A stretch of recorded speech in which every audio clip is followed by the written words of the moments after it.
ये छोटा लड़का तभी सच्चा सैनिक माना जाता अगर आखिरी माचिस की तीली बुझने से पहले वह अपनी सैन्य वर्दी पहन लेता। जैसे ही आखिरी तीली बुझने वाली थी, आखिरकार उसका सपना पूरा हो गया। वह खुशी से पूरे कैंप में दौड़ दौड़ कर सबको अपनी छोटी सी वर्दी दिखाने लगा। लेकिन तभी अचानक जर्मन बमवर्षक विमानों के एक दस्ते ने कैंप पर हमला कर दिया। इस नाजुक वक्त में एक अधिकारी ने तुरंत अपने शरीर से लड़के को ढक लिया और उसे खाई में सुरक्षित पहुंचा दिया। चारों तरफ धमाकों की आवाज गूंजने लगी और पूरा कैंप तबाही की चपेट में आ गया। लड़का डर के मारे खाई में सिकुड़कर कांपता रहा। जब बमबारी आखिरकार रुकी तो बड़ी संख्या में घायल सैनिकों को स्ट्रेचर पर बाहर लाया जाने लगा। उसी पल उस लड़के को पहली बार युद्ध की असली भयावहता का एहसास हुआ। वह तुरंत एक टेंट में दौड़ा, पानी का कप उठाया और घायल सैनिकों की मदद करने लगा। उनका दर्द कम करने के लिए लड़का टेंट के बीचों बीच खड़ा हुआ और धीरे से गाना गाने लगा। उसकी मासूम और कोमल आवाज सुनकर वहां मौजूद हर किसी की आंखों में आंसू आ गए। यही वह पल था जब लड़के ने ठान लिया कि वह एक सच्चा सैनिक बनेगा। उसने बड़ों की नकल करते हुए दाढ़ी बनाने की कोशिश की और सलामी देना भी सीख लिया। उसका मासूम अंदाज देखकर सभी सैनिक अपनी हंसी नहीं रोक पाए। उस दिन लड़के ने टोही दल की नकल करते हुए खुद गश्त पर जाने का फैसला किया। अचानक दूरबीन से उसे घास के ढेर के बाहर एक पैर दिखाई दिया। वह तुरंत कैंप वापस भागा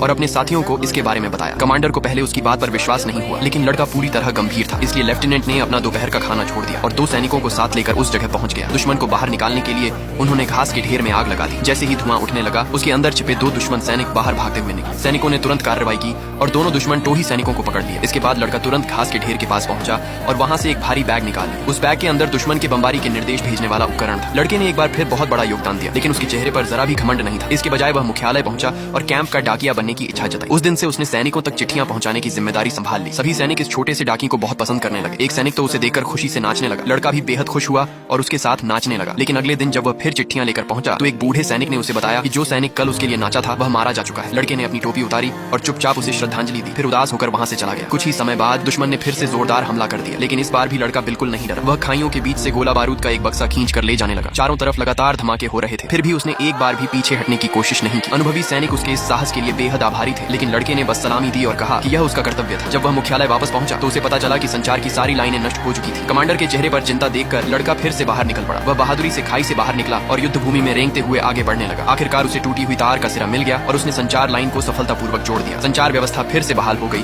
और इसी वजह से लड़ाई जीतना संभव हुआ। युद्ध खत्म होने के बाद जनरल ने इस छोटे से नायक की पूरी कहानी सुनी और खुद उसे सम्मान पदक से सम्मानित किया। उस लड़के का नाम सर्गेई अलेश्कोव था। वह इतिहास का सबसे कम उम्र का सैनिक